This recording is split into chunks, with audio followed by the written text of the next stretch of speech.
हे गणपति महाराज, थोड़ी मदद कीजिए ना माधव को मनाने में।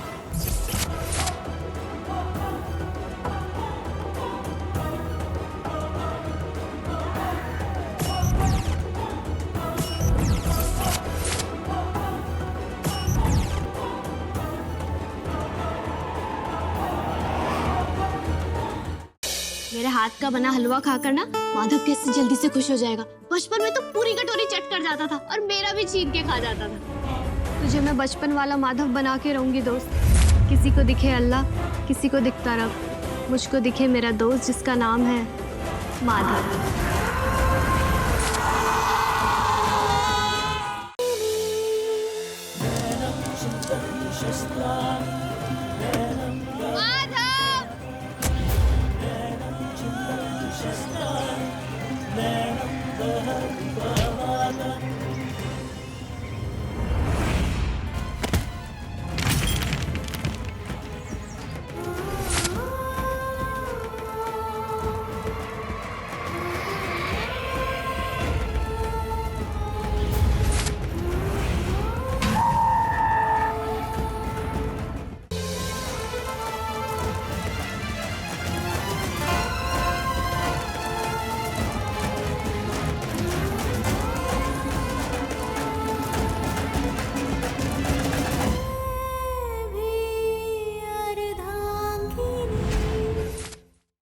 एकादशी से पहले माधव दूसरी शादी करने के लिए तैयार हो ही जाएगा। जब मैं आपसे कह चुका हूँ कि मुझे दूसरी बार शादी नहीं करनी है, तो फिर आप मेरे लिए दूसरा रिश्ता क्यों ढूंढ रही हैं? तेरी माँ को तेरी बहुत चिंता है माधव। चाहे कुछ भी हो जाए, मैं तेरे लिए अच्छी लड़की ढूंढ कर रहूंगी। नीलाम्बरी देवी जी का व्रत है। इन्होंने प्रण लिया है कि सूर्यास्त होने के पश्चात ये अंगारों पे चलेगी।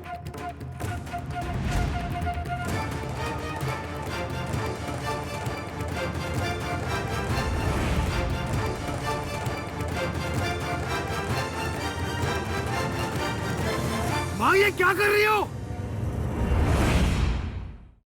नीलाम्बरी देवी जी का व्रत है। इन्होंने प्रण लिया है कि सूर्यास्त होने के पश्चात ये अंगारों पे चलेगी। सुना है माधव बाबू की दूसरी शादी करने के लिए ये इतनी कड़ी तपस्या कर रही हैं। माँ, ये क्या कर रही हो? मैं आप ही के पास आ रही थी, आपको एक खुशखबरी देनी थी और बहुत उत्साहित हो गई इसलिए आपसे टकरा गई। सॉरी। माधव ने ना मुझसे शादी करने के लिए हाँ बोल दिया है।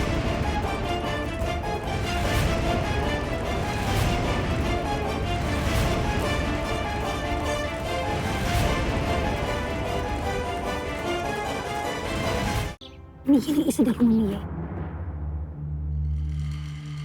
माँ, मुझे समझ में ये नहीं आ रहा है कि हम लोग टाइम वेस्ट कर क्यों रहे हैं। जब माधव ने बोल दिया है शादी के लिए, यहाँ तो ले आओ ना, कोई भी भिखारण करा दो ना फेरे। ये सब ड्रामा करने की क्या जरूरत है? मैं तो कह रही हूँ यही बेस्ट है, इसी से कर दो। अरे नहीं नहीं, उसको नहीं, ये वाली देखो। नहीं नहीं, ये हाँ हाँ, ये देखो, अब प्रोड्यूसर की बेटी है। हाँ हाँ, मेरी पिक्चर में पैसा भी लगाएगी, एक्टिंग भी करेगी और अपना पैसा ही बच जाएगा। हाँ, तुम्हारी घटियासी फिल्म के लिए घटियासी हीरोइन नहीं ढूंढ रही रामा जी, अपने माधव के लिए बहू ढूंढ रही हूँ। और तुम सब ना अपनी मंद बुद्धि पे जोर लगाना छोड़ दो। माधव के लिए बहू मैं लाऊंगी जो मेरी मर्जी से चले, मेरे इच्छा अनुसार। इस घर में बहू के कदम मेरी मर्जी से पड़ेंगे। बड़ी माँ,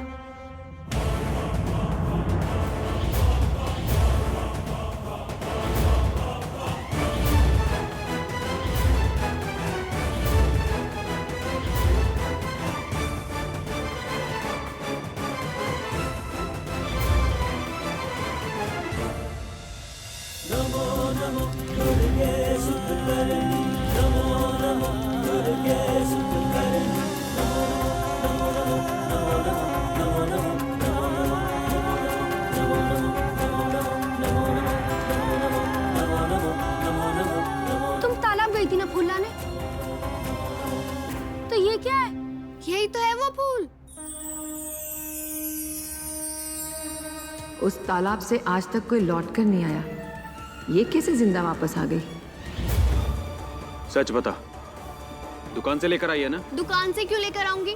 बड़ी माँ ने कहा था तालाब से लेकर आना, इसलिए मैं खुद पानी में गई और तालाब से लेकर आई हूँ।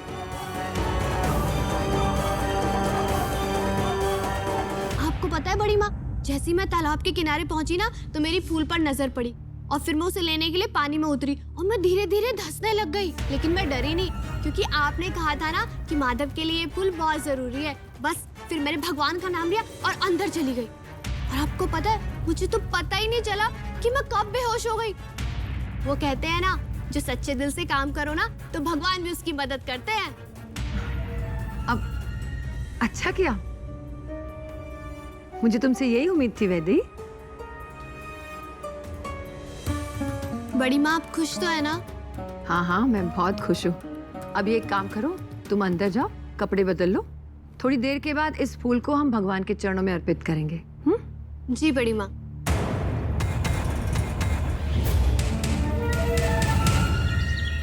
माधव माधव माधव, बताओ मैं क्या लेकर आई हूँ? अब मैंने आज क्या किया? फिर क्या कर दिया तुमने?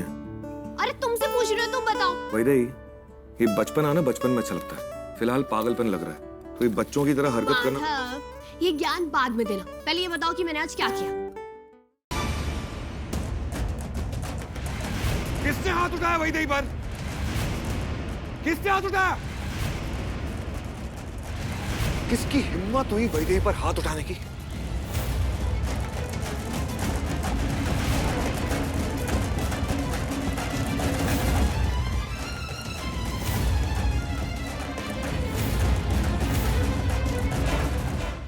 तू आज से ही भीख मांगेगा।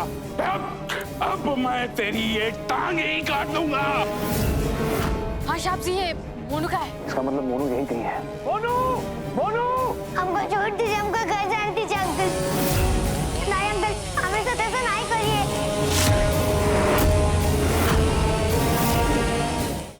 कल पूजा पूरी होने तक हम सब सुहागनों के साथ तुम भी उपवास रखो। पायल, इतना सोचने की जरूरत नहीं है। उनके सामने तो उपवास रख लियो, जैसे ही टाइम मिले ना तो अपनी पेट पूजा कर लियो। आपने कॉल किया, इसका मतलब आपको कोई लीड मिला है? जी, अभी दिल्ली पुलिस का फोन आया कि उन्हीं दिनों एक लड़की का केस उनके पास आया था, जो बुरी तरह से घायल थी, जिसका चेहरा भी पहचान में नहीं आ रहा था। आज होगा यमराज से सीधा साक्षात्कार, लेकिन आज इस बात का भरोसा नहीं कि ये खिलाड़ी मौत के मुंह से वापस आएगा या नहीं। जिंदगी मौत भी एक खेल है, और ये खिलाड़ी आज वही खेल खेलने जा रहा है।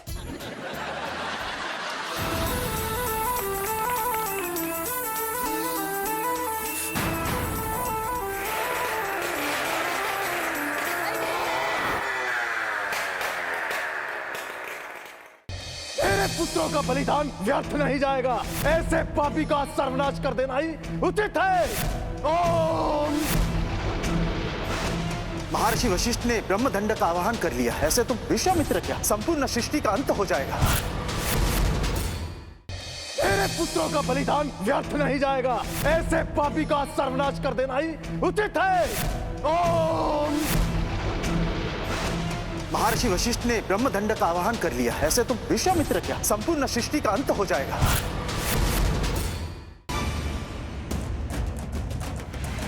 किसने हाथ उठाया वैदेही पर? किसने हाथ उठाया? किसकी हिम्मत हुई वैदेही पर हाथ उठाने की?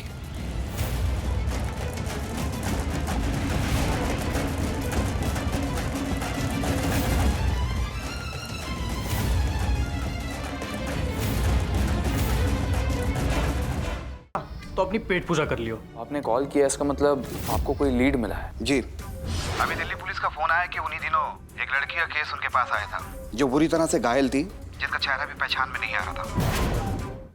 सभी वृंदावनवासी मिल होलिका के आतंक के विरुद्ध करते हैं भगवान विष्णु की आराधना, और श्री कृष्ण करेंगे होलिका का उद्धार। होलिका, मैंने तुम्हें एक अवसर दिया था, किंतु तुम नहीं मानी। अब तुम्हारे अंत का समय आ चुका है।